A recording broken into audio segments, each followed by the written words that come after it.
Começa agora o programa Bem Viver, uma prosa sobre saúde, bem-estar, comida e agroecologia.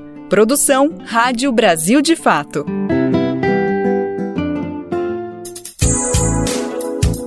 E hoje é quinta-feira, dia 12 de setembro de 2024, pedindo a sua licença para entrar na sua casa, no seu rádio, no seu celular, no seu carro, seja onde for. É o Bem Viver que está chegando com mais uma edição inédita e fresquinha, uma produção do Brasil de Fato. Você sabe muito bem, na próxima uma hora a gente põe em pauta todos os assuntos fundamentais para pensar uma sociedade mais justa, igualitária para todo mundo. Aqui a gente fala de agroecologia, saúde, alimentação, cultura e, é claro, sem ignorar o que está sendo comentado no Brasil em termos de política, economia, política internacional, tudo isso cabe no nosso Bem Viver. Meu nome é Lucas Weber, eu tô contigo nessa boa prosa que tá começando agora e se liga nos destaques que a gente preparou para a edição de hoje. Um papo com a escritora Aline Bey, a autora do premiado Pequena Coreografia do Adeus, ela que vai participar da Bienal do Livro de São Paulo nessa sexta-feira e trocou uma boa prosa com a gente. Vamos também falar sobre o que é a autoridade climática que Lula pretende criar para enfrentar os eventos extremos. Filósofa Márcia Tiburi lança o livro Mundo em Disputa, para analisar utopias e distopias que tomaram a sociedade. Universidade Federal do Paraná afirma acordo para criar moradia estudantil indígena após mobilização de alunos. Com mais de 2.000 verbetes, Dicionário das Favelas, Marielle Franco, Wikifavelas, completa 5 anos. Exposição de cartoons, Naldos Insensatos, denuncia a dimensão política das enchentes no Rio Grande do Sul. Esses são alguns, mas são vários os destaques do programa. Vamos lá que tem coisa pra caramba pra falar. E o Bem Viver de hoje tem a alegria imensa de receber a escritora Aline Bey. Ela que é autora de Pêssego do Pássaro Morto, Pequena Coreografia do Adeus, 2 obras que já lhe renderam alguns prêmios da literatura nacional, a começar pelo Prêmio São Paulo de Literatura, isso em 2018. Ela também foi finalista do Prêmio Jabuti, o mais importante da literatura brasileira. Ela também ganhou o Prêmio Toca, criado pelo escritor Marcelino Freire, que tem uma relação muito próxima justamente com a escrita da Aline Bey. Vamos falar um pouquinho sobre isso, mas também vamos falar bastante sobre a participação que a Aline vai ter agora na Bienal do Livro de São Paulo. O evento começou aí no último dia 6, se estende até o dia 15. É considerado a maior festa literária da América Latina aí por reunir mais de 500 mil, mais de 600 mil pessoas ao longo desses 10 dias. E a Aline Bey vai estar lá participando de uma mesa muito bacana. Olha só o título: Solidão e Família, Memória, Identidade e Dinâmicas Familiares na Ficção. Ela vai estar junto com a escritora, a colega dela, Paula Fábio. O evento vai acontecer então na sexta-feira, dia 13, a partir das 6 horas da tarde. A gente explica um pouquinho melhor depois como participar, como fazer parte desse encontro que vai ser sem dúvida muito bonito. Mas antes de tudo, deixa eu te cumprimentar e agradecer pela disponibilidade de atender a gente aqui do Brasil de Fato. Aline, obrigado pelo teu tempo, viu? Eu que agradeço, Lucas. Obrigada pelo convite. É um prazer estar com vocês. Que ótimo. Bom, Aline, quero falar bastante ou tirar algumas dúvidas, algumas questões das tuas obras. Enfim, são várias questões que nos atravessam quando a gente tem contato tanto com Pequena Coreografia do Adeus, também com Pêssego do Pássaro Morto. São obras que é impossível ler e não ficar inquieto, né? Não querer, comentar, falar, e eu tô feliz demais de ter essa oportunidade de compartilhar um pouquinho das inquietudes, dos sentimentos que me trouxeram.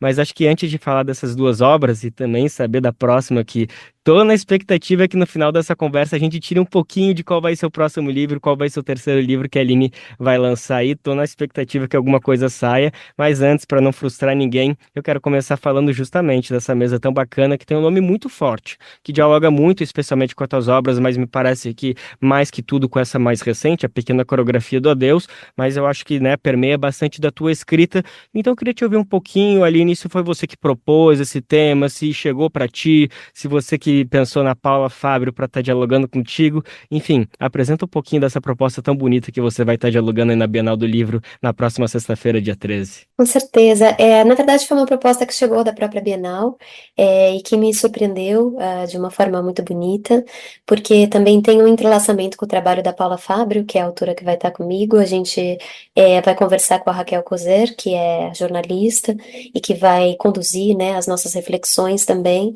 Mas eu acho muito bonito quando uma mesa consegue abarcar com o seu tema a obra, o trabalho, a pesquisa das artistas que estão participando, né? E a Paula está lançando um livro novo agora, que chama Casa de Família, e eu ainda não li, não tive oportunidade, mas espero ler em breve, porque o livro tá, acho que está em pré-venda ainda, né? E eu acho que na nossa mesa, tenho certeza que a gente vai conseguir entrelaçar um pouco aí da nossa pesquisa, como você disse, especialmente a partir do meu último livro, que é a Pequena Coreografia do Adeus, mesmo que o pássaro ele fale também de solidão no âmbito familiar, fale das dificuldades de comunicação entre uma mãe e um filho, e mais do que comunicação, né, mas a dificuldade de amar um filho, talvez a pequena explore isso de uma forma um pouco mais profunda, porque o pássaro tem uma dicção unilateral, né, e é o meu primeiro livro, e é um livro que tem um grande flerte com a poesia, talvez até mais do que a pequena, que acaba se encaminhando mais para o teatro, para a dramaturgia, mas que são duas obsessões, né, formais também que eu tenho nos dois livros e que também está se instalando no terceiro, mas que são temas aí que eu estou muito curiosa, né, de ouvir a Paulinha, ouvir a Raquel, ouvir as leitoras e leitores e poder falar sobre essas questões que de alguma forma permeiam a minha obra e os meus personagens. Sim, sim, com certeza. Para quem já leu os livros da Aline, tá um pouco tentando diferenciar qual que é cada um, o Pequena Coreografia do Deus, que tem como protagonista a Júlia Terra, né, que é uma jovem escritora também, de 20 e tantos anos, que vive ali uma busca por uma identidade, por uma autoafirmação, enquanto tem essas lembranças de traumas, justamente dessa relação com a mãe e também com o pai, um pai distante, uma relação tanto quanto violenta com a mãe. Enfim, são várias questões que vão permeando e acabam, de certa forma, sendo bem sintetizadas nesse abre que está na mesa de vocês, né? Memória, identidade, dinâmicas familiares na ficção. Daí até queria começar pelo fim do nome da mesa na ficção, porque, sim, a sua obra é ficcional, mas até no peso do Pássaro Morto, quando você descreve um pouquinho, você própria fala que vem a partir de uma metáfora da sua própria memória da infância, né? De você ter uma lembrança de um dia sua mãe ter colocado um pássaro na sua mão e esse pássaro acaba morrendo. Eu queria te ouvir um pouquinho, Aline. Eu acho que é um debate que abarca toda a literatura, mas queria ouvir um pouquinho da tua perspectiva sobre essa relação da autobiografia, não necessariamente a autobiografia como tentando amparar, né, toda a vida da pessoa, mas como elementos da vida da pessoa em relação com a ficção. Existe, de alguma maneira, alguma ficção que não seja inspirada na própria vida do autor, da autora? Te parece que existe isso? Ou a gente tem que entender que a ficção, claro, que é um momento ali que o autor, a autora acaba se expressando a partir de inquietudes, de lembranças, de memórias, felicidades, tristezas que vivenciou na vida? Existe ficção, a ficção existe e eu faço ficção, eu não faço autoficção. Você ter um ponto, que é ter uma memória, que alguma coisa que você viveu, como uma espécie de mola propulsora para você chegar em certas emoções, certos sentimentos, não é fazer autoficção, isso não tem nada a ver com autoficção, na verdade, né? Usar a memória de gatilho, usar a memória como sombra, espelhamento, isso é um procedimento que eu uso que tem muito mais a ver para mim com o teatro que eu fiz. Fui atriz, né? E sempre o ator acaba usando as suas memórias como uma forma de se aproximar, de eliminar um pouco, né? Que seja as distâncias entre a sua figura e a figura do personagem, que em algum momento precisa entrar num estado de se borrar, né? Aquilo precisa começar a conviver. E eu acho que as coisas também não são tão separadas assim quando a gente fala de processo criativo, né? As coisas não ficam numa pasta, então isso eu vou usar, isso eu não vou usar. Conforme a gente vai escrevendo, coisas vão sendo convocadas, seja uma pesquisa que a gente precisa fazer, uma pesquisa, às vezes até acadêmica, ou uma pesquisa de campo, você precisa ir até um lugar, precisa viajar até um lugar para conhecer um espaço melhor, para sentir o cheiro daquele lugar, enfim, todas as coisas que um próprio livro demanda, né, dentro do seu processo e que a gente precisa estabelecer como repertório, às vezes, para construir aquele livro. Um livro, ele precisa de repertório. É um repertório técnico, emocional, simbólico, e às vezes a gente quer escrever um livro e não tem esse repertório. E aí a gente precisa correr atrás dele, e às vezes até escrever outro livro, que vai ser usado de alguma forma, né, para criar um estofo para o outro livro que a gente, enfim, gostaria de escrever. Então, os processos são muito complexos, cada autora, autor tem o seu modo de trabalhar. Eu posso falar por mim, e eu acredito muito na ficção como uma forma de elaborar a verdade, e a verdade mais, uma verdade maior, né, que não diz respeito à minha vida, mas a uma espécie de impressão mais aberta e expansiva de estar viva, né? E eu acho que a escrita, para mim, tem sido até agora a escrita do outro, o eu e o outro numa fluidez maior do que eu me demorar em alguma coisa que de fato me aconteceu, né? Ao menos que isso me sirva, como você mencionou, no caso do pássaro, como uma imagem que possa guiar uma emoção por uma narrativa ficcional, que é o que aconteceu no Peso do Pássaro Morto. Nossa, que forte isso. Te escutando aqui, a Aline foi para diversos buracos, diversas casas, tentando entender, enfim, toda essa complexidade que é esse impulso, essa mola que você traz, essa metáfora, que eu acho que ela acaba sintetizando bem desse espírito que surge, mas ao mesmo tempo ele vai para um outro lugar. Eu quero ouvir um pouquinho mais sobre isso, mas agora eu queria ir para o começo da mesa, digamos assim, né? Para o começo dessa expressão, dessa convocatória, né? Que é solidão e família. E aí me pegou um pouco essa palavra família, que como a gente já conversou, é bastante da base do teu trabalho, especialmente do coreografia, mas eu queria tentar trazer de uma maneira um pouquinho mais ampla nessa disputa, talvez a gente possa usar essa palavra, a disputa em torno do conceito família que o Brasil vem vivenciando aí, especialmente nos últimos anos, quando a gente olha para a política, né? Que a gente vem percebendo essa palavra até como um slogan, né? Pela defesa da família, a família tradicional, a verdadeira família brasileira. Te parece que é isso mesmo? Que a gente tem uma família em disputa, esse conceito de família está em disputa e a gente precisa talvez realmente trabalhar isso, seja internamente, mas como sociedade, buscando o verdadeiro significado, claro, não sem querer jogar fora todo o arcabouço de construção cultural que a gente tem de família, mas olhar de uma maneira mais para frente, tentando interpretar essas outras maneiras de afeto familiar que a gente construiu e segue construindo? Esse assunto ele me interessa muito, mas dentro da minha pesquisa eu não uso a palavra família, nunca usei, nunca escrevi sobre família, assim, nunca me disse isso, estou escrevendo sobre família. A palavra que eu uso é casa. E porque a palavra casa, para mim, ela tem uma simbologia maior, e ela tem a própria arquitetura da casa, ela interessa porque ela é um espaço que esconde e mostra, né? A casa, ela faz parte do espaço público, no modo como a gente percorre as cidades, as ruas, a gente vê as casas, mas o que realmente acontece dentro de uma casa faz parte de um espaço privado, né? E esse espaço privado tem as suas próprias regras, que às vezes são mais ocultas, às vezes são mais claras, e dentro dessa pequena organização caótica, familiar, de pessoas que moram numa mesma casa, e que a gente pode chamar isso de família, né, de alguma forma, ou não, é uma escolha também que a gente faz política, emocional, né, porque a família também pode estar longe desse espaço originário, né, que é a casa, pensando a casa especialmente a casa da infância, não as casas que a gente vai morando, né, no decorrer da nossa vida, com outras pessoas, que vão se transformando em nossas famílias ou não. Mas essa casa formadora, né, essa casa de espaço privado e público, como eu disse.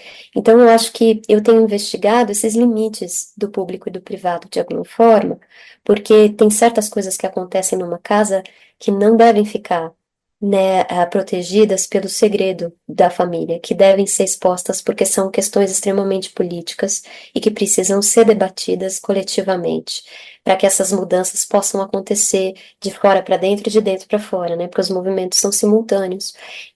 Então, quando, por exemplo, acontece essa questão de pais batendo em crianças, isso é algo público, urgente, que não é assim a família decide se isso é certo ou não, como, enfim, pode decidir se é o momento ou não de alguém ter uma bicicleta. Isso sim, é uma coisa que uma família vai organizar dentro da sua estrutura social.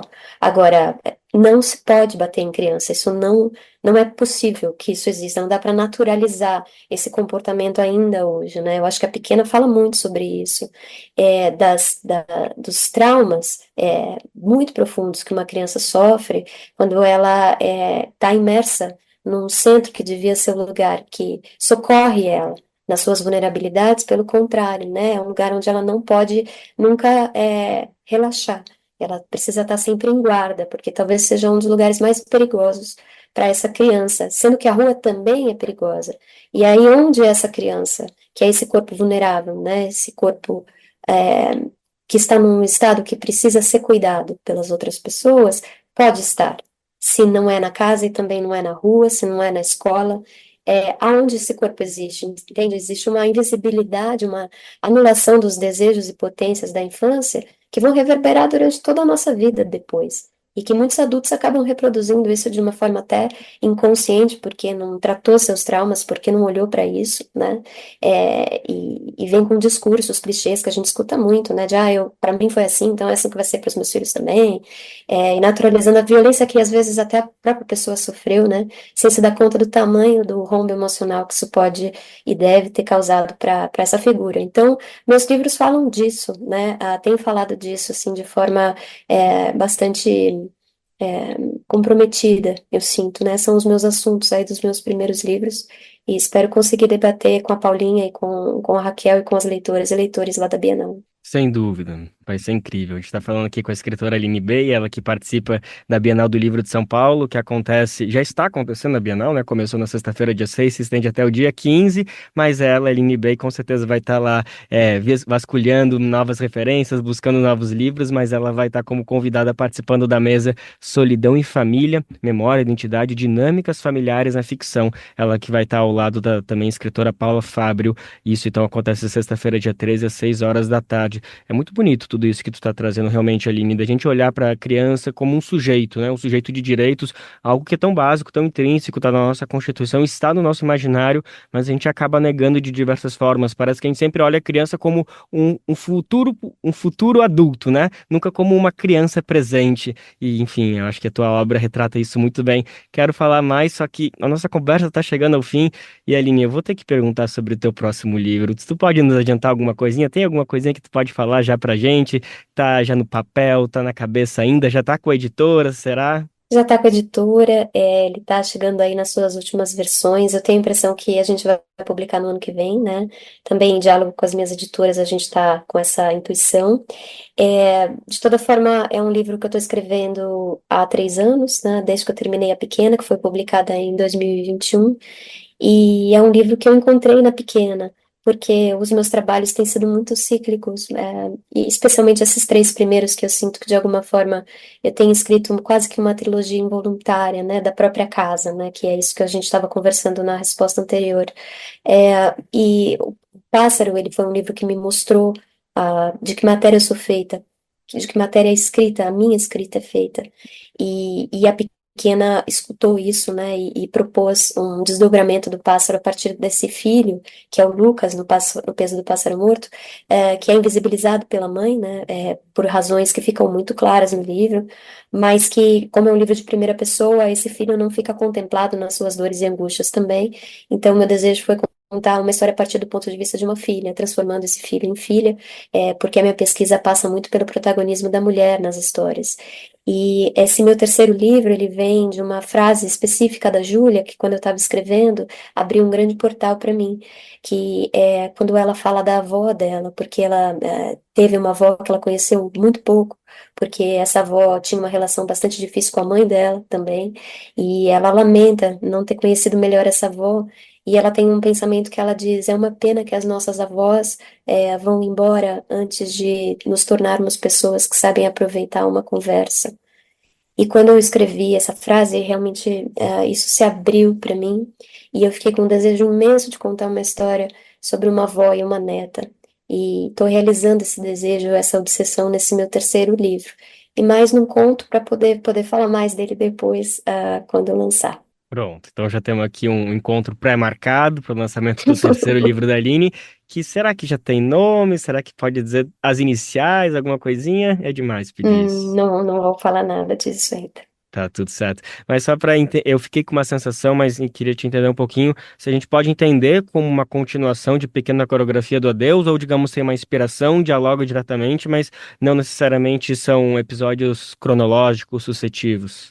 Não são continuações no sentido de pegar a história de onde ela parou e propor o seu desdobramento. Nem o pássaro nem a pequena são assim, mas é como se fossem histórias que são feitas de uma mesma fibra, São personagens que não se conhecem, que nunca se viram, nunca se trombaram, não moram no mesmo lugar, mas são feitos de um mesmo sentimento de mundo, né?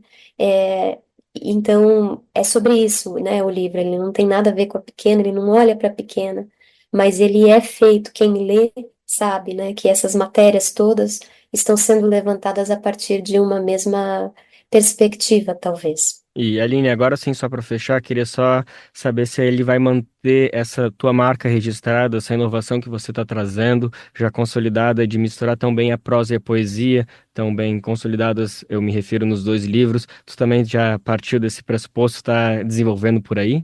Sim, a poesia continua sendo um interesse imenso para mim, apesar que esse livro novo ele é muito mais povoado de palavras do que meus outros 2 livros. É curioso, porque talvez seja o livro onde eu falo mais sobre silêncio, e talvez mesmo por isso essa tensão precisa ficar mais clara, né? Eu precisava de páginas mais povoadas para falar justamente do silêncio. Mas as minhas inquietações formais, as minhas questões, a minha gramática íntima, né, continua colocada como central na minha pesquisa. Maravilha, gente. Essa foi a Aline Bey, autora de Peso do Pássaro Morto, Pequena Coreografia do Adeus, multipremiada e finalista também do Prêmio Jabuti, que já falou também que tem um 3º livro, aí daqui a pouquinho tá chegando, ano que vem, daqui a pouquinho, porque a expectativa é grande, ainda tem um tempinho pela frente, mas enfim, a expectativa é alta, então a gente já terminou essa entrevista mais feliz do que a gente começou, e ela também que vai estar na Bienal do Livro, o evento já começou na sexta, se estende até o dia 15, mas a Aline, perdão, vai estar presente na sexta-feira, dia 13 às 6, participando da mesa Solidão em Família, Memória, Identidade e Dinâmicas Familiares, a ficção. Aline, mais uma vez, muito obrigada pela tua disponibilidade, pelo teu tempo, por compartilhar todos esses saberes, esses sentimentos tão profundos que você traz no seu livro, mas é tão bacana, tão forte poder te ouvir se expressando, porque isso que você fala, né, de povoar as palavras, de povoar os livros com palavras, né? Você escolhe tão precisamente que a gente fica com uma vontade de te ouvir e deslanchar mais, então poder te ter um pouquinho aqui foi muito gostoso. Obrigado mais uma vez pela disponibilidade, viu? Eu que agradeço, Lucas. Foi um prazer conversar com você. Um beijo para as ouvintes e para os ouvintes. Coisa boa demais essa prosa com a Aline Bey. Quem estiver aqui em São Paulo, então, e puder comparecer na Bienal do Livro, tenho certeza que vai ser um papo maravilhoso que ela vai proporcionar lá no evento. Programa Bem Viver, sua edição diária sobre saúde, bem-estar, comida e agroecologia. Gente, vamos aproveitar para fazer aquele recadinho que a gente não se cansa de falar todos os dias aqui no Bem Viver. Sabia que dá para retransmitir de graça o nosso programa aí na sua rádio comunitária, na sua rádio regional, onde você estiver, o Bem Viver chega cedinho da manhã para você nos ajudar nessa missão importantíssima de compartilhar as nossas vozes de norte a sul, leste a oeste do Brasil. São mais de 400 emissoras, mais de 470 emissoras que estão com a gente todos os dias, nos ajudando nessa missão tão bacana de compartilhar o Bem Viver por aí. Bom, se você tem interesse e disponibilidade, faz o seguinte, vai em radiobrasildefato.com.br e lá você clica como ser uma rádio parceira, que tem o caminho, o tutorial para você entrar junto com a gente nessa. Ontem o presidente Lula anunciou a criação da chamada Autoridade Climática para o enfrentamento de eventos extremos. A proposta de criação do órgão anunciada foi uma das promessas de campanha do petista. O presidente Luiz Inácio Lula da Silva anunciou a criação de uma autoridade climática e de um comitê técnico-científico para combater a mudança do clima. O anúncio foi feito após uma visita às áreas afetadas pelas secas e queimadas no estado do Amazonas. Na prática, a autarquia terá como função coordenar e implementar medidas de combate à mudança do clima. Também caberá à autoridade climática cobrar o cumprimento de metas ambientais entre as diversas áreas do governo. Nosso foco precisa ser a adaptação e preparação para o enfrentamento desses fenômenos. Para isso, vamos estabelecer uma autoridade climática e um comitê técnico-científico que dê suporte e articula a implementação das ações do governo federal.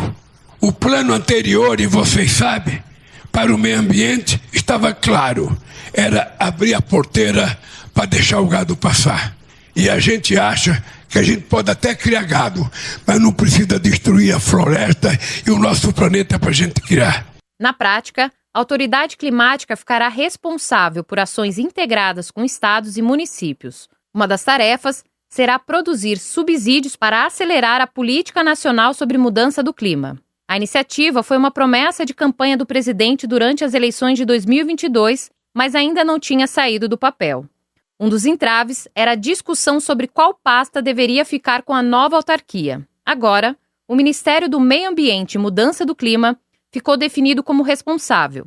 Lula anunciou que vai editar uma medida provisória para estabelecer o estatuto jurídico da emergência climática.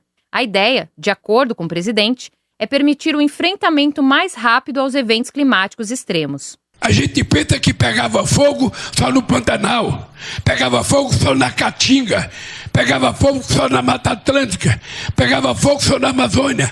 Não, pegou fogo em 45 cidades no mesmo dia em São Paulo. E esse fogo é criminoso. O presidente Lula também defendeu a conscientização sobre os riscos, no caso de focos de incêndios involuntários, além da penalização dos culpados, quando o fogo for criminoso.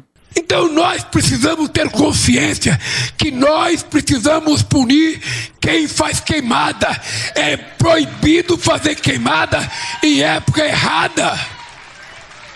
Muitas vezes o companheiro, o pequeno produtor, tenta fazer uma queimada na terrinha dele para fazer o roçado, mas ele pode perder o controle e aquilo pode destruir coisa que ele nem sabe que vai destruir. É como jogar uma ponta de cigarro na beira de uma estrada.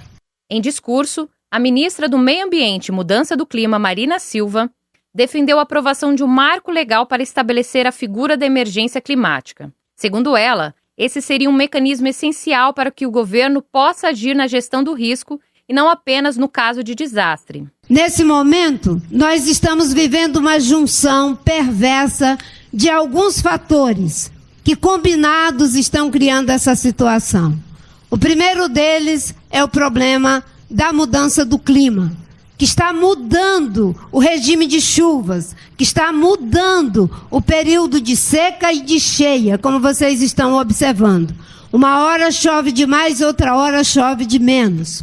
Ao lado de tudo isso, nós temos o problema do desmatamento, das queimadas, que acabam agravando ainda mais a situação. Dados do CEMADEM, o Centro Nacional de Monitoramento e Alerta de Desastres Naturais, mostram que esta é a pior estiagem do Brasil em 75 anos. De São Paulo, da Rádio Brasil de Fato, com reportagem de Caroline Oliveira, locução Letícia Holanda. Dia após dia, literalmente temos ecoado esses alertas sobre os desafios das queimadas para o nosso planeta. Quem ouviu ontem a edição do Bem Viver deve se lembrar de uma frase dita pelo filósofo pensador Ayrton Krenak. Ele falou que ao passar pela cidade de São Paulo, Sorocaba, nessa região, nos últimos dias, e não conseguir ver o céu, o intelectual indígena disse a seguinte frase sobre a nossa humanidade, abre as aspas. A gente conseguiu cobrir o país inteiro com fuligem, uma fumaça que está jogando um tipo de chuva ácida em cima da Avenida Paulista. Fecha aspas, se referindo à situação de São Paulo, mas certamente, infelizmente, é algo que está sendo reproduzida em vários locais pelo país. A filósofa Márcia Tiburi lançou mais um livro. O título é Mundo em Disputa. A obra busca respostas para uma sociedade patriarcal e capitalista que normalizou as distopias. No texto, Márcia Tiburi investiga os códigos, linguagens e narrativas que marcam nosso tempo.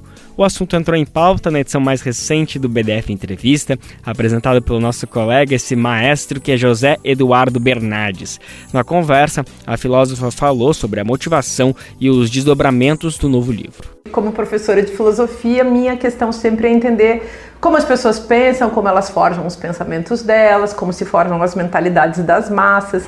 E aí, uma questão também que apareceu no meio disso tudo era entender por que um pensamento altermundista, então esse pensamento da utopia, se tornou interdito. Então, comecei a perceber que numa certa esquerda no século XX, e agora nesse século XXI que ainda está entrando, né, no século, havia uma rejeição da utopia, como se pensar utopicamente fosse um erro, e eu fiquei desconfiada que tinha um problema nisso, aí eu quis discutir isso. Então, O livro tem um diagnóstico, analisar o tempo presente. Eu sou bem preocupada em fazer essa filosofia do presente, né, há muito tempo. Então, analisar o tempo presente e depois apontar caminhos, porque eu também acho que a gente tem que fazer uma filosofia do tempo futuro.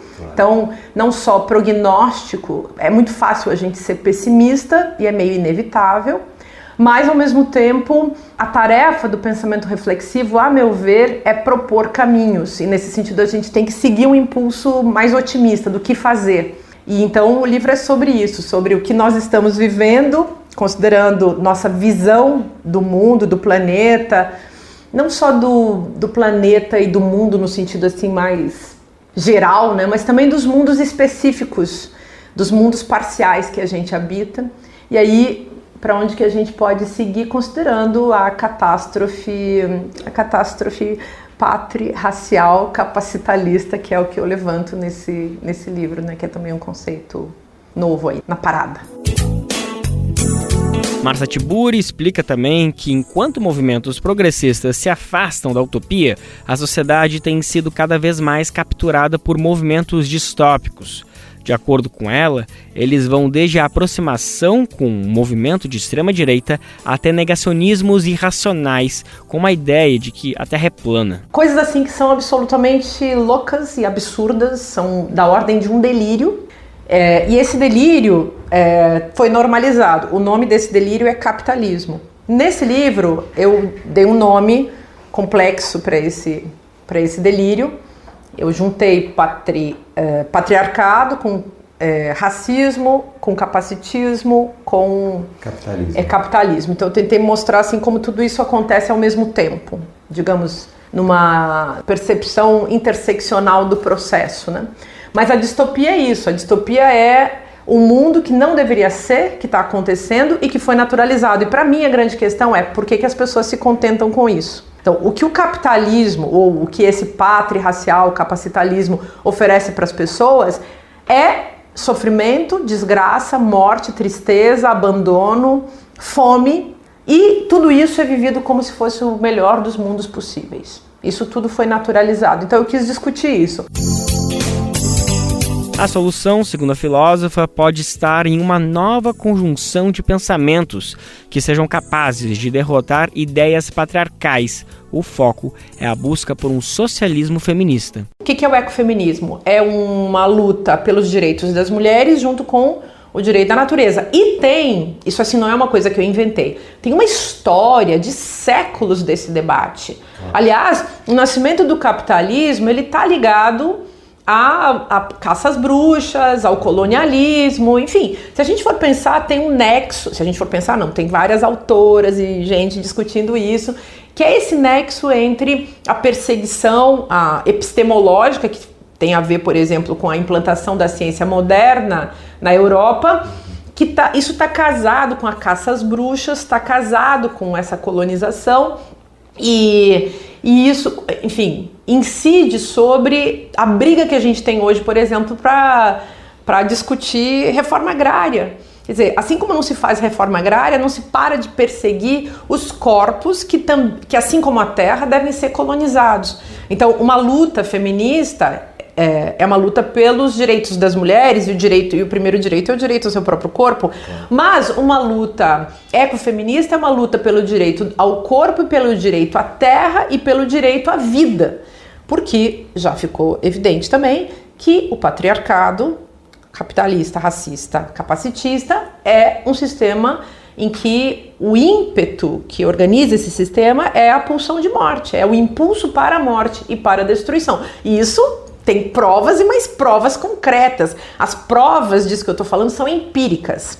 Então, mas a gente não costuma ver dessa maneira. E claro que eu, como professora de filosofia, fico disputando uma visão do mundo também. Eu quero discutir o que significa ver o mundo. Bom, só para a gente fechar essa história, então, acho que esse ecofeminismo, ele também aprendeu algumas coisas com o ecossocialismo. Então, a gente precisa fundir os dois. Mas o ecossocialismo tinha um defeito de não colocar temas como raça e gênero na ordem do dia. E isso precisa ser colocado. Precisa ser colocado por uma questão biopolítica. Se a gente quiser fazer a democracia, que digamos em termos históricos é o que a gente pode fazer hoje, se a gente quiser fazer uma democracia radical, que é o que eu gosto, é o conceito que eu gosto de trabalhar, essa democracia radical, ela precisa levar em conta a vida que está em jogo no processo político. Gente, quem tiver oportunidade, a gente recomenda muito que escute, que veja, que leia a versão completa dessa entrevista que está disponível lá no nosso site. Você vai em radiobrasildefato.com.br e clica no ícone BDF Entrevista, está lá no fim da página que tem essa prosa completa. Daí você pode ver o vídeo, pode escutar o áudio, pode também ler. Estudantes indígenas cobram moradia estudantil na Universidade Federal do Paraná. E após 3 meses de mobilização, a instituição de ensino firmou um acordo para atender essa reivindicação, uma vitória. Só que, de acordo com os estudantes indígenas, até o momento, as medidas ainda não se concretizaram. Vamos entender melhor que situação é essa, o que a gente precisa saber sobre essa importante mobilização, essa importante reivindicação.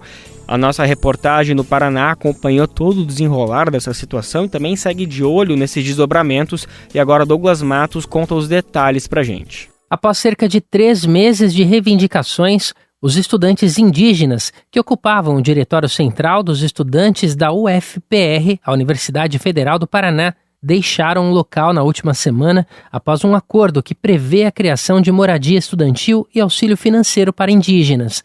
O valor mensal de R$ 900 deve ser pago pela universidade a cada estudante. Em Curitiba, o auxílio vai permanecer até a conclusão da reforma da residência indígena coletiva, a ser realizada num imóvel cedido pelo governo do estado. Nos campi do Litoral e de Toledo, o auxílio será permanente. Além disso, um grupo de trabalho composto pela UFPR, Defensoria Pública, Ministério Público do Paraná e Ministério Público Federal está encarregado de, até dezembro, elaborar uma resolução de políticas permanentes para garantir a estadia desses alunos na universidade.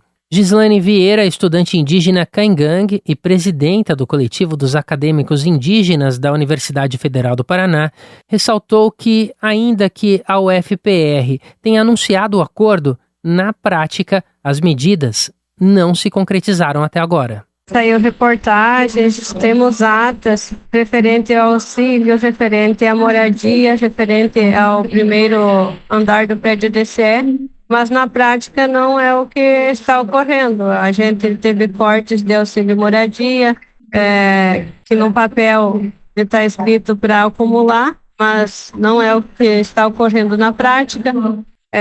Não temos um termo de cooperação técnica, nada foi assinado, não temos tempo para essa moradia ocorrer. Temos apenas o local que o Estado indicou e que estamos aguardando a UFPR e o governo nos retornar.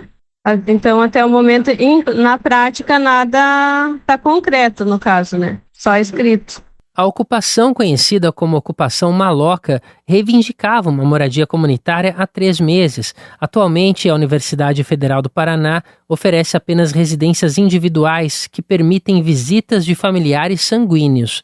O conceito contraria a concepção indígena de família, que abrange parentes da mesma aldeia ou etnia. Uma moradia comunitária poderia permitir que estudantes vivessem em grupo, recebessem familiares e mantivessem as suas tradições culturais e sociais. Como parte das negociações, o governo do Paraná vai ceder à UFPR um imóvel próximo ao Centro Histórico de Curitiba, que será destinado à futura moradia estudantil indígena. Após a entrega do imóvel, a universidade vai iniciar as reformas necessárias. Um regimento que deverá regulamentar o funcionamento do local vai ser elaborado por uma comissão formada por representantes da universidade e estudantes indígenas após a conclusão das obras. A UFPR também informou que já deu início ao processo para disponibilizar um auxílio emergencial específico para ajudar os estudantes indígenas, isso até que as reformas do imóvel sejam concluídas. Além disso, a universidade disse que expandiu outras medidas de apoio para garantir a permanência dos indígenas em todos os campi. Da Rádio Brasil de Fato, com reportagem de Mayala Fernandes, em Curitiba, no Paraná. Locução, Douglas Matos. O acesso à moradia estudantil nas universidades federais é, em geral, restrito e segue critérios específicos. E, nesse caso do Paraná, serve, com certeza, de reflexão sobre a realidade em muitos outros locais do país. Alô, para você que acabou de ligar o rádio, tá chegando agora com a gente, tentando entender o que está acontecendo. Seja muito bem-vindo, seja muito bem-vinda ao programa Bem Viver, uma produção do Brasil de Fato. A gente vai ao ar todos os dias, ou melhor, de segunda a sexta-feira, todos os dias da semana, sempre a partir das 11 horas da manhã, para o mundo inteiro nos ouvir pela internet. Logo depois, a vez da nossa parceira de primeira hora, a RBA, Rádio Brasil Atual 98,9 FM, transmitiu o programa aqui na Grande São Paulo. Mas também dá para ouvir a hora que você quiser, seja no nosso site ou nas principais plataformas de podcast. Pode escolher o Spotify, Deezer, iTunes, Google Podcast, tamo em tudo. No Rio Grande do Sul, uma exposição denuncia a dimensão política relacionada às enchentes no estado. A gente está falando de Nau dos Insensatos. O tom crítico foi retratado por cartunistas que uniram seus esforços em uma exposição coletiva na capital gaúcha. A gente vai saber mais detalhes com o nosso repórter diretamente de Porto Alegre, Marcelo Ferreira.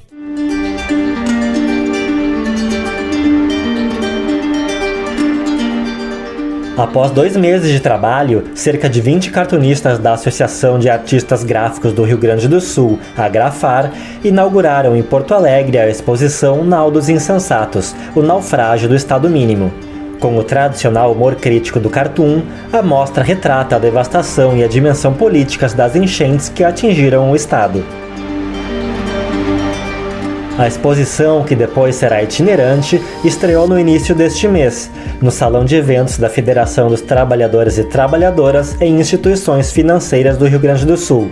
São 60 cartoons em formato A3, que acompanham a obra principal, um desenho de 7 metros de comprimento por 3 de altura, grandeza que representa o tamanho da tragédia. O cartunista Celso Schroeder, diretor da Federação Nacional dos Jornalistas, a FENAGE, explica a ideia. Nos veio à cabeça imediatamente a Guernica, do Picasso, que foi feita para registrar o bombardeio na cidade de Guernica, e nós imaginamos uma espécie de Guernica da enchente. O nome Nau dos Insensatos também veio quase imediatamente porque ela representa uma alegoria muito conhecida na história da arte, que é uma pintura do Hieronymus Bosch, que registra um barco sem comando no meio do oceano, cheio de gentes insanas, descontroladas, entregue aos seus desejos privados, sem nenhuma articulação, sem nenhuma saída coletiva. O cartunista afirma que as obras provocam questionamentos sobre elementos que estão por trás da tragédia, como o enfraquecimento da legislação ambiental e a falta de ação política. Falta de ação política de dirigentes eleitos para tal, que apostaram, primeiro, num neoliberalismo onde o Estado foi reduzido ao seu mínimo, né? E, em segundo lugar, num niilismo e num negacionismo ambiental que resultou, por exemplo, num governante municipal que sequer azeitou as comportas que existiam há mais de 50 anos e que tinham funcionado até então, que sequer colocou graxa nessas comportas e que manteve os disjuntores das bombas num nível abaixo da enchente. Os cartunistas se reúnem na Associação de Artistas Gráficos do Estado desde os anos 80. Atualmente, contam com o jornal eletrônico mensal O Grifo. O grupo destaca a função social do humor, como conta o cartunista Edgar Vasquez. Uma é não deixar a gente enlouquecer, funcionar como uma válvula de escape para as frustrações, para a enorme gama de problemas que a gente vive. E a outra é mostrar as realidades, através da linguagem sedutora e pílula dourada do humor, né? O humor promete o prazer do riso e entrega a consciência. Porque para chegar no riso, tu tem que entender o que o cara está dizendo. Tá? Então, o papel papel do humorista tem essas duas pontas principais. A cartunista Fabiane Langona também comenta o papel da arte. Um artista, ele é o reflexo do seu tempo. E assim, além do registro histórico desse tema que a gente está tratando agora, nos posicionarmos e a gente colocar a nossa voz e levar esse pensamento, levar essa reflexão para outras pessoas, independente de aspectos, seja de mídia impressa, seja de veículos oficiais, assim, mas eu acho que a arte, ela conversa com as pessoas de uma forma mais abstrata, mais emotiva. A exposição tem apoio de entidades sindicais e produção da Central Única dos Trabalhadores do Rio Grande do Sul, que vai torná-la itinerante. A ideia é levar as denúncias a outros territórios atingidos no estado. É o que afirma o presidente da CUT-RS, Amarildo Sensi. Nós estamos discutindo com universidades do interior, sindicatos que têm espaços grandes em que a gente possa não só expor, como também levar esses cartunistas para falar com as pessoas que vão apreciar e vão, digamos assim, ao nosso ver, se engajar nessa luta. A luta é feita de manifestações de rua, protestos, manifestações de todo tipo, atos públicos, mas a cultura está sempre junto e presente. E aqui nós estamos falando de cartunistas gaúchos que são inconformados, que são resistentes a essa ideia de um planeta destruído, de um sistema que quer explorar a natureza e de uma ideia de um estado mínimo de desregulamentação do sistema de proteção ambiental, de exclusão, de desigualdades. De Porto Alegre para a Rádio Brasil de Fato, Marcelo Ferreira. Racismo em pauta. É comum a gente ouvir a expressão cabelo ruim quando alguém se refere ao cabelo afro, devido à sua textura crespa. A ideia vem da cultura de que bom é ter cabelo liso, mas além de equivocado, esse é um termo muito racista, que prejudica a autoafirmação da estética negra. Em vez de cabelo ruim, fale cabelo crespo ou cacheado. Racismo em pauta. Uma campanha Senado Federal. E a gente segue destacando a arte como expressão de luta popular e proposta de um mundo melhor. Agora trazemos uma dica de oficina de teatro negro e cena contemporânea preta. As atividades são gratuitas e online e seguem com inscrições abertas até hoje, dia 12 de setembro, não vai vacilar. Se liga, a gente está falando de Saberes Espiralares. A oficina vai ser realizada entre os dias 16 de setembro, então segunda-feira, até o dia 4 de outubro e sempre das 7 às 10 horas da noite. A proposta é aprofundar os estudos e pesquisas da história e estética do teatro negro do Brasil. De acordo com Lorena Rocha, que é a idealizadora das oficinas, não é necessária nenhuma experiência prévia para participar. A gente vai ter esse espaço que não precisa de nenhuma experiência prévia, só interesse, só vontade de aprender e trocar. A gente vai fazer essa atividade junto com outras pesquisadoras e artistas, Raquel Franco, Iris Campos, Yara Isidoro, Naná Sodré e Guilherme Diniz, e confluir, compartilhar, discutir sobre o teatro negro numa perspectiva histórica, historiográfica, e também olhando para os grupos, coletivos, artistas, duos, enfim, formas de fazer a cena preta hoje. Lorena Rocha reforça que a oficina é gratuita, possui cotas para ingresso e vai garantir acessibilidade. A metodologia da oficina inclui aulas expositivas, debates e rodas de conversa, e quem participar vai ter acesso a materiais como textos, vídeos e artigos. Também será possível interagir com a ministrante e também com os artistas convidados. Então, esse vai ser um momento muito importante também para mim, porque eu já fiz esse curso uma primeira vez durante a pandemia, queria realizá-lo de toda forma, de maneira gratuita, e aí com o incentivo, do governo do estado de Pernambuco e o Fucultura, e também nessa parceria com Quarta Parede, a gente está conseguindo desenvolver esse projeto totalmente gratuito e que vai contar aí, com vagas reservadas para pessoas negras, indígenas, LGBTQIA+, pessoas surdas e ensurdecidas, Todas as aulas vão contar com intérpretes de Libras. Então, a gente basicamente vai ter esse espaço de estudo dirigido, conversas, debates, assistir espetáculos juntas e poder, né, de alguma forma investigar essa cena e olhar também para esse passado, que é importantíssimo para a gente entender o nosso presente. A idealizadora também falou sobre as motivações para ministrar as oficinas. A ideia é promover a troca de conhecimento e experiência, proporcionando a visualização da criação negra no teatro.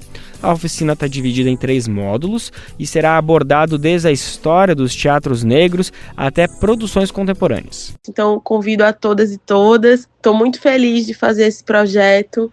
E ele também desemboca, digamos assim, né, anos e anos da minha dedicação na crítica teatral, na pesquisa sobre dramaturgias negras brasileiras e também, né, numa pesquisa particular que eu fiz sobre o teatro experimental do negro na época da minha formação em licenciatura em História.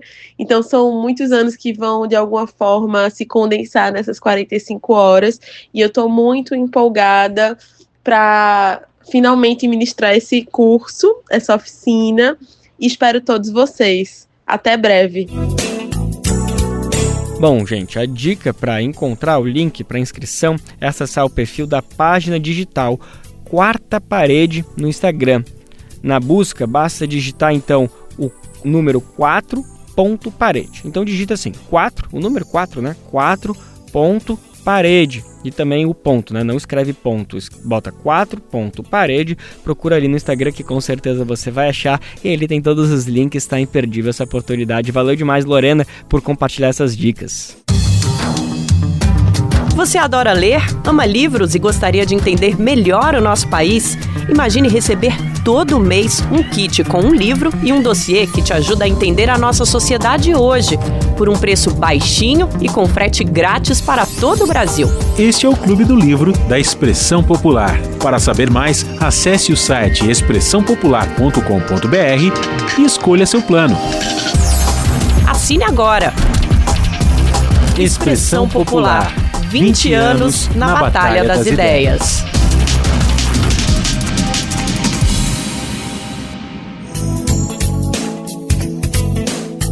Com mais de 2.000 verbetes, o chamado Dicionário das Favelas Marielle Franco, o Wikifavelas, completou 5 anos desde o lançamento. Olha só que bacana, gente. O projeto se baseia em uma plataforma virtual aberta, gratuita e livre que funciona de forma colaborativa. Vamos saber mais detalhes na reportagem. O Dicionário de Favelas Marielle Franco foi criado há 5 anos para fomentar o intercâmbio, a produção e divulgação dos conhecimentos sobre as favelas, de uma forma coletiva, horizontal e utilizando uma tecnologia de ponta, a plataforma Wiki. Hoje, o projeto se baseia numa plataforma virtual aberta, gratuita e livre que funciona de forma colaborativa, reunindo conhecimento sobre as favelas e periferias em formato de verbetes que podem ser enviados por qualquer um que esteja inscrito como colaborador. A plataforma contém mais de 2.000 verbetes cadastrados e tem cerca de 1.400 colaboradores, sob as temáticas relacionadas ao ativismo social e história, às políticas públicas e à economia, aos processos culturais e de socialização e também ao coronavírus nas favelas. Apenas em 2023 foram criados mais de 600 novos verbetes, alcançando cerca de 9 milhões de acessos ao Wikifavelas, o que destaca a plataforma como a 5ª mais acessada em toda a Fiocruz, a Fundação Oswaldo Cruz. As temáticas mais abordadas são cultura, com 376 verbetes, associativismo e movimentos sociais, com 348 verbetes, violência, com 225 verbetes, favelas e periferias, 222 verbetes e coronavírus, 113 verbetes.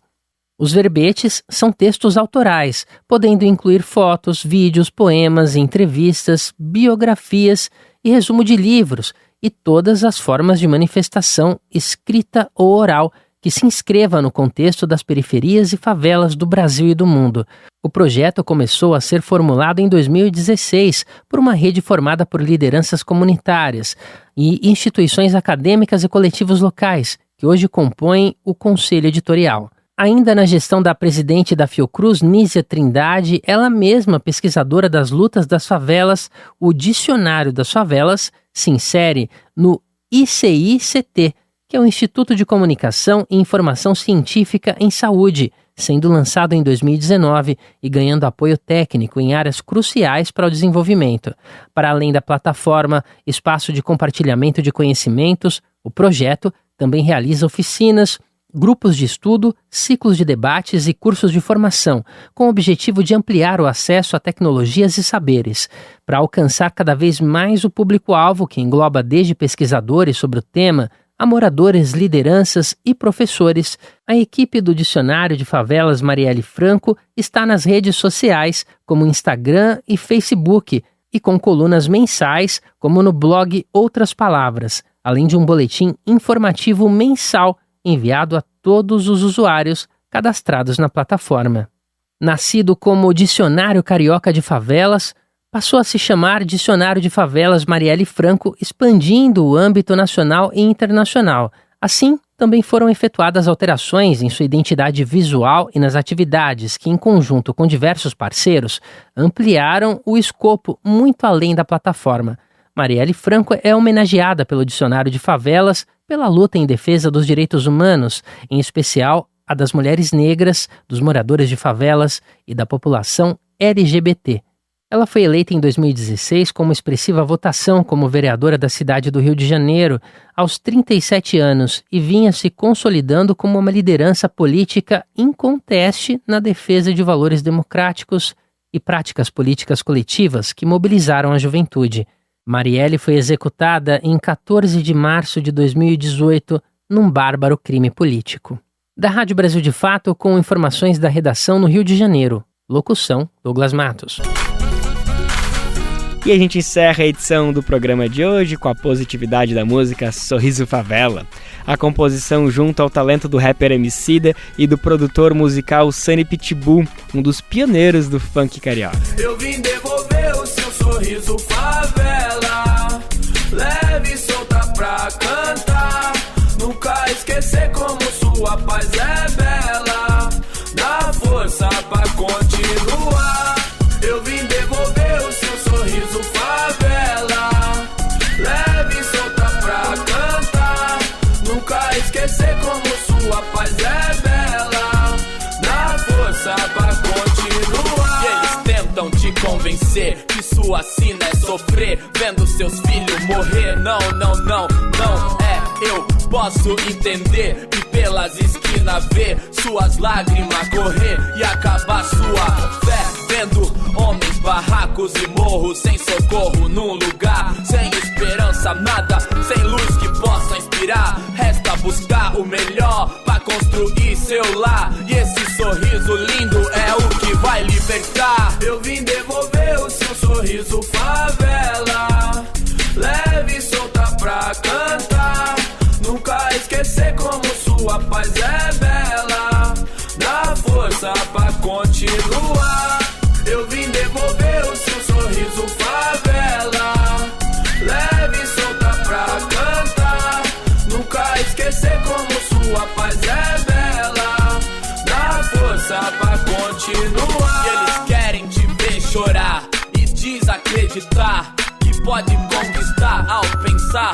Jamais sua cara é lutar, vencer e prosperar, correr e alcançar, mostrar que é capaz, pois nós tem o sol, o calor, tem os gritos na feira, o futebol, as minas e os banhos de mangueira, as crianças felizes. Só o dinheiro é pouco, mas lembre-se, nada como um dia após o outro. E assim fica o Bem Viver dessa quinta-feira. Amanhã tamo junto pra sextar, sempre a partir das 11 horas da manhã. Você confere o nosso programa pro mundo inteiro nos ouvir pela radiobrasildefato.com.br.